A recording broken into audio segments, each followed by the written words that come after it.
गीता धवन। हिमाचल प्रदेश के मुख्य समाचारों में आपका स्वागत है। सबसे पहले हेडलाइंस।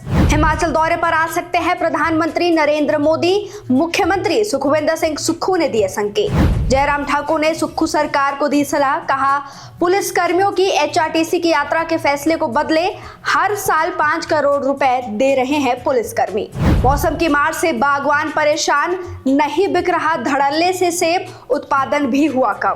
अपने पैतृक गांव पहुंचा प्रवीण शर्मा का शव, हर तरफ सुने प्रवीण शर्मा अमर रहे के नारे। हिमाचल में फिर बाढ़ की चेतावनी, पूरे हफ्ते भारी बारिश का अलर्ट भी जारी। आईजीएमसी में नहीं मिली ओपीडी की सुविधाएं, इलाज के लिए जाना होगा चमियाना। पहाड़ी से पत्थर गिरने पर चाची भतीजे की मौत, छा गया मातम।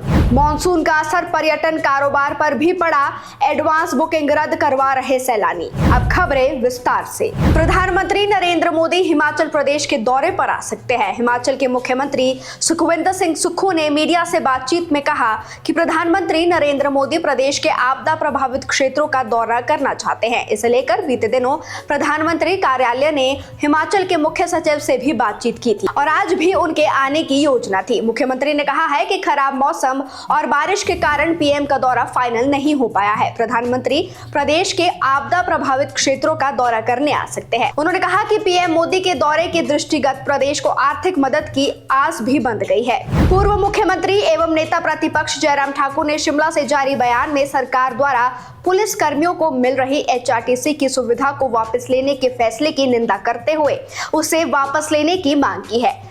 शासकीय कार्यों के बस की यात्रा करने में बदले सभी पुलिसकर्मी हर महीने अपने वेतन से सरकार द्वारा निर्धारित धनराशि कटवाते हैं। इसके बाद भी कहा जा रहा है कि वो मुफ्त यात्रा कर रहे हैं। सरकार की तरफ से इससे शर्मनाक बयान नहीं हो सकता है। जो पुलिस बल हर साल एचआरटीसी को 5 करोड़ रुपए का आर्थिक सहयोग दे रहा है, उसी पर सरकार में बैठे लोगों द्वारा अशोभनीय टिप्पणियां भी की जा रही है। जैसे पुलिस बल बिना किसी कार्य के ही बसों में यात्रा करता है। सरकार के मंत्रियों द्वारा पुलिस बल के लिए मुफ्त यात्रा और एचआरटीसी का मिसयूज जैसे शब्दों का प्रयोग किया गया है। ये आपत्तिजनक है। इसके लिए सरकार को माफी भी मांगनी चाहिए। हिमाचल प्रदेश में मौसम की मार ने बागवानी को भारी नुकसान पहुंचाया है। शिमला जिले में फल मंडियों में बीते साल के मुकाबले इस वर्ष सेब का उत्पादन आधा हुआ है और इस वर्ष अब तक करीब 9 लाख पेटियां कम पहुंची है। एपीएमसी के दिए आंकड़ों के अनुसार बीते साल 11 अगस्त तक मंडियों में 19,44,420 पेटियां पहुंच चुकी थी। इस वर्ष अभी तक एपीएमसी के रिपोर्ट के मुताबिक 10,97,251 पेटियों का ही कारोबार हुआ है, जो कि बीते वर्ष के मुकाबले में 8 लाख के करीबन कम बताया जा रहा है। इसके अलावा एपीएमसी के मार्केटिंग यार्ड के बाहर इस वर्ष ज्यादा कारोबार हुआ है। जम्मू कश्मीर के अनंतनाग में शहीद हुए हिमाचल प्रदेश के जवान का राजकीय सम्मान के साथ पैतृक गांव पालू में अंतिम संस्कार किया गया। राजगढ़ बाजार और पालू गांव प्रवीण शर्मा अमर रहे, भारत माता की जय के नारों से गूंज उठा।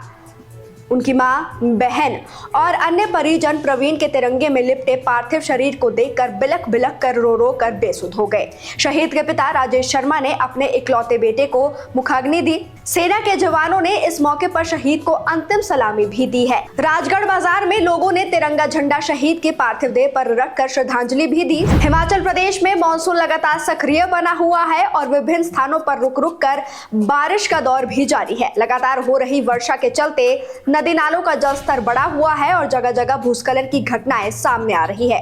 राज्य के 12 में से 10 जिलों की सड़कें बाधित हुई है। राज्य आपदा प्रबंधन प्राधिकरण के अनुसार सोमवार की सुबह तक प्रदेश में भूस्खलन से 4 राष्ट्रीय उच्च मार्ग और 338 सड़कें अवरुद्ध है। इसके अलावा 488 बिजली ट्रांसफार्मर व 116 पेयजल परियोजनाएं भी ठप पड़ गई है। किन्नौर जिला के नगोसरी में नेशनल हाईवे 5 पहाड़ी से मलबा व पत्थर गिरने की वजह से बार बार बाधित हो रहा है। भारी वर्षा से ट्रांसफार्मर में आई खराबी से 9 जिलों के कई इलाके अंधेरे में भी डूब गए हैं। इसके अलावा भारी बारिश ने कई जिलों में पेयजल परियोजनाओं को भी नुकसान पहुंचाया है। शिमला में 42, ऊना में 41, सिरमौर में 10, चंबा में 9, कुल्लू और लाहौल स्पीति में 7 परियोजनाएं पेयजल की ठप पड़ी हैं। हिमाचल प्रदेश की राजधानी शिमला स्थित इंदिरा गांधी मेडिकल कॉलेज एवं हॉस्पिटल यानी कि आईजीएमसी में आज से मरीजों को ओपीडी में उपचार की सुविधा नहीं मिलेगी। प्रदेश सरकार व स्वास्थ्य विभाग ने 262 करोड़ की लागत से चमियाना में बने अटल सुपर स्पेशलिटी आयुर्विज्ञान संस्थान में 8 विभागों की ओपीडी को शिफ्ट कर दिया है। सोमवार को इन 8 विभागों में मरीजों का उपचार नहीं होगा।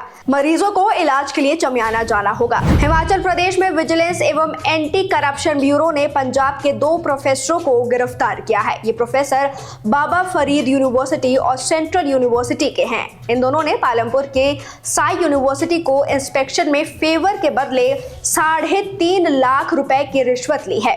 दोनों के खिलाफ केस दर्ज कर लिया गया है। विजिलेंस जांच के मुताबिक इन दोनों प्रोफेसरों को फार्मेसी काउंसिल ऑफ इंडिया ने Sai Baba institute of pharmaceutical education research में इंस्पेक्शन के लिए नियुक्त किया था। इनमें गलत लाभ पहुंचाने के लिए उन्होंने साई यूनिवर्सिटी से ये रिश्वत भी ली है। पकड़े गए आरोपियों में 2 प्रोफेसरों के अलावा उनका ड्राइवर भी शामिल है। रामपुर में खंड स्तरीय स्वतंत्रता दिवस समारोह में इस वर्ष सांस्कृतिक कार्यक्रम नहीं होंगे। हाल ही में रामपुर के समेज में आई आपदा के मद्देनजर प्रशासन ने ये फैसला लिया है। सोमवार को स्वतंत्रता दिवस समारोह के आयोजन को लेकर एसडीएम रामपुर निशांत तोमर की अध्यक्षता में बैठक हुई है। उन्होंने कहा है कि खंड स्तरीय कार्यक्रम का आयोजन पदम राज के वरिष्ठ माध्यमिक पाठशाला के मैदान में होगा। इस दौरान मार्च पास्ट, ध्वजारोहण, राष्ट्रगान और देशभक्ति गीत पर आधारित कुछ ही कार्यक्रम होंगे। उन्होंने बताया कि हिमाचल पुलिस, एनसीसी और स्थानीय पाठशालाओं के बच्चे मार्च पास्ट में भाग लेंगे। फैसला लिया गया है कि 31 जुलाई की आधी रात रामपुर खंड के तहत सरपारा पंचायत के समेज गांव में आई बाढ़ को देखते हुए खंड स्तरीय स्वतंत्रता दिवस पर सांस्कृतिक कार्यक्रमों का आयोजन नहीं होने वाला है। सर्च ऑपरेशन में भाग लेने वाले सेना, NDRF, ITBP, CRPF, Himachal police, home guard, SDRF और अग्निशमन सहित अन्य सभी लोगों को 15 अगस्त पर प्रशासन की ओर से सम्मानित भी किया जाएगा। हिमाचल प्रदेश के चंबा विधानसभा क्षेत्र की प्रौथा पंचायत में पहाड़ी से पत्थर गिरने से चाची भतीजे की मौत हो गई है। 3 वर्षीय बच्चा भी पत्थर की चपेट में आने से चोटिल हो गया है। मृतक की पहचान अर्पणा और अक्षय के रूप में हुई है, जबकि तरुण अर्पणा अपने भतीजे को स्कूल छोड़ने के लिए जा रही थी। डिब्रू नामक स्थान पर पहुंचने पर अचानक पहाड़ी से पत्थर उनके ऊपर आ गिरे। इससे वो चोटिल होकर जमीन पर गिर गए। वहां से गुजर रहे अन्य लोगों ने उन्हें देखा और उन्हें बचाने का प्रयास भी किया। इससे पहले कि लोग उन्हें उपचार के लिए अस्पताल पहुंचा पाते, गहरे जख्मों के कारण दोनों ने मौके पर ही दम तोड़ दिया। इस घटना की सूचना मिलते ही पूरे इलाके में मातम छा गया। पुलिस अधीक्षक अभिषेक यादव ने घटना की पुष्टि भी की है।